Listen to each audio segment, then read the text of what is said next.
Thank you for joining us for a special episode of LA County Close-Up. I'm Naiba Reynoso. From Castaic to Long Beach, from Malibu to Walnut, our dependence on artificial light has created a light dome that disrupts ecosystems, is harmful to human health, and separates us from the galaxies that fill our skies. LA County is taking steps to mitigate this light pollution. Here's how. It's kind of miraculous that here in this huge city with light all over the place, that it is still possible for people to get a telescopic experience that tells them there is more. Now, you take a kid who grew up in an urban environment, and you tell them to look up in the night sky, and what are they going to see? They're going to see the moon, a couple planets, a couple bright stars, and that's it. The consequence of not being able to see stars at night or the celestials is that we really become separated. And I think it just makes us feel that we just are here on Earth by ourselves, right? We're not alone in the universe. There are many other galaxies that we share space with. It takes dark skies to see them, but once you see them, you never forget them. I would like my kids to grow up and be able to see the Milky Way somewhere in LA County, and that's my goal.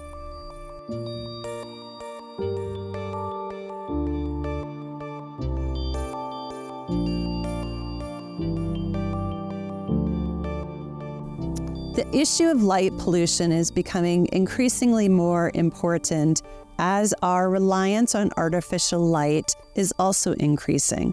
The changing technologies in going from an older incandescent lighting to the new LED lighting is also creating unintended consequences for light pollution.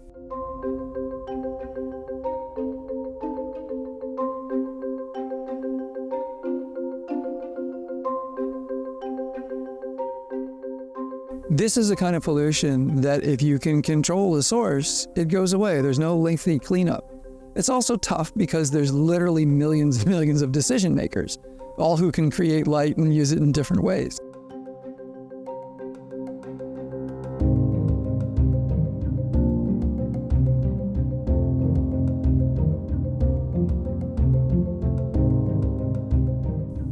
So there's a lot of attention to this issue right now, not just among conservationists, but also out through the lighting engineering groups that are being called, responsible outdoor lighting. The effect of the basin and the light pollution that's generated from all of the 88 cities and certainly downtown Los Angeles really affects the rest of the county. We are on item number 8. This is the de novo hearing on proposed amendments to the Los Angeles County Code, Title 22, Planning and Zoning to establish a rural outdoor lighting district. Our rural outdoor lighting ordinance was put into place to retain that rural character where you can actually go outside at night and see a dark sky and recognize certain stars or planets when they might be available for viewing. The goal and idea of the Rural Outdoor Lighting District and ordinance was to do these things that we've been talking about, protecting the view of the night sky, protecting and reducing the impact on wildlife, and maintaining a particular ambiance for these areas. We're looking at a relatively large light dome from a local source that really doesn't need to be there in terms of the amount of light that's being reflected. It hurts almost to look across the field. So if we can keep the lumen levels down, the intensity down, use subdued lighting, use motion detector lighting, you'll be helping yourself, your neighbors, and our environment. The fact is, astronomical objects are just gloriously beautiful. It's that person's eye at that time through that instrument, and that power of your own eye seeing something that you haven't seen before is very, very impressive to folks. So the middle of the three large ones is the Sea of Tranquility. That's where the Apollo astronauts landed. In any language, wow is wow. That's so cool. The real thrill is for little kids who have never looked through a telescope in their lives, and they see the moon or they see the moons of Jupiter. And it's like, I think it opens up a whole new world for them. So welcome to the January Dark Sky Night at the LAAS. How many new members do we have, or how many first-timers? Big Venus twinkling above the tree right behind you there. Yeah. All right. Oh yeah, I see Venus, yeah.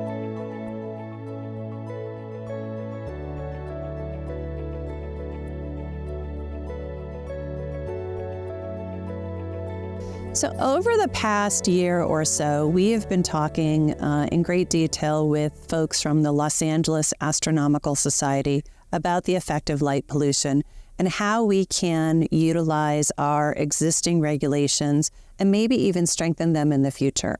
Part of that has been, frankly, an education for the county planning department and staff. Just on a whim, I said, let me invite them out to see what we're really passionate about.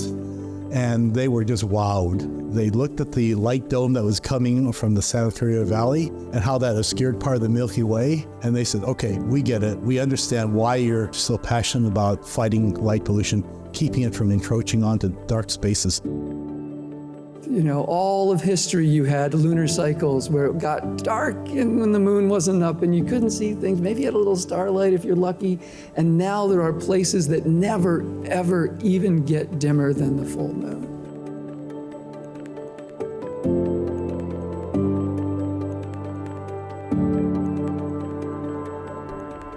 Fordstone Canyon Overlook. This is a site where I've sort of tracked the conversion of high-pressure sodium to LED streetlights in the city, because we can stand up and look out over the San Fernando Valley and see the change in the color of the lights and how that happens over time.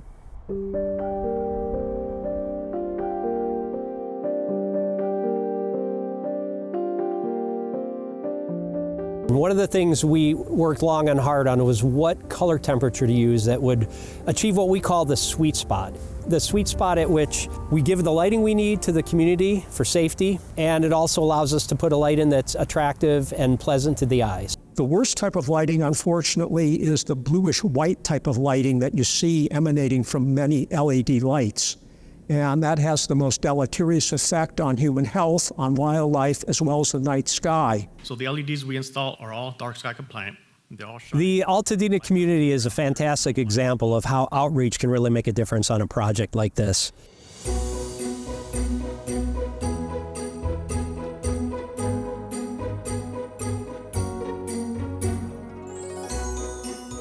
And what we've learned is that done well, the goals of saving money and safely lighting streets for humans, others, and the environment is achievable. But it's equally true that over the past decade and a half, many cities ran into problems leading to expensive retrofits. From the beginning, when we worked with LA County Planning, we really became aligned with their goals and their vision in bringing dark skies to the communities in Los Angeles County. These are opportunities in different communities to come together around the issues, identify them, and figure out, ultimately win-win solutions. And we can do so much good by simply figuring out how to do good lighting as opposed to lighting in a way that wastes that energy. At the end of the day, we had almost the full universal support of the community, and we're using that model in other communities to make sure the outcome is the same.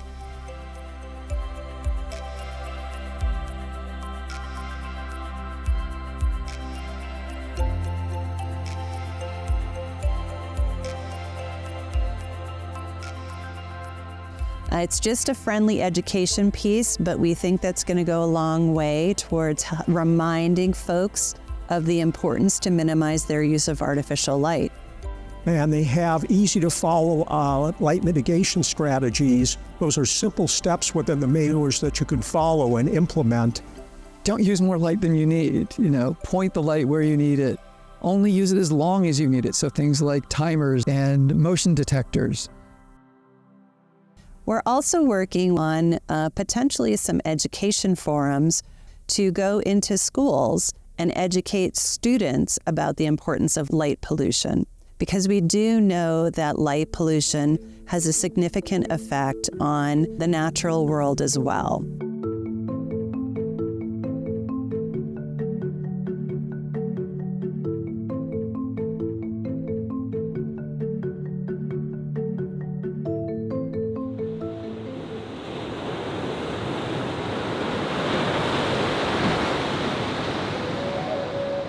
The sky has a lot to do with what happens on Earth. It's not just the protection of people, but it's also telling us how to be in the world, so when things had to happen. The ceremonial circle, that's what this is. We do naming ceremonies, also our solstice ceremonies, all inside here. The stars gave us times to harvest. There were times to plant. There were times when we got together, and all indigenous people that were in this region too would look up at the stars, and they knew when that time was. The fact that we don't have these dark skies, it throws the rhythm off for all the relatives that are living here, not just humans, but everybody else too.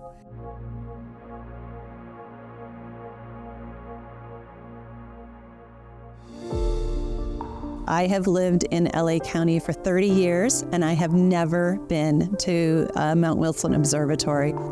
So to be here and to actually have the opportunity to see beyond our own small world in LA Basin and understand that we are part of something much bigger than ourselves is truly a privilege. So what I'd like to see is in our second century of regional planning for LA County, that we focus on getting back to the basics. And part of that is a reduction in light pollution. Sahimai, Isulku, Alewil Holawai, Iku Awil Akakiwo. They dance in the north, they dance in the south, they dance in the east and west. Ikutiwun, Ikutiwun, oh, oh, oh, oh.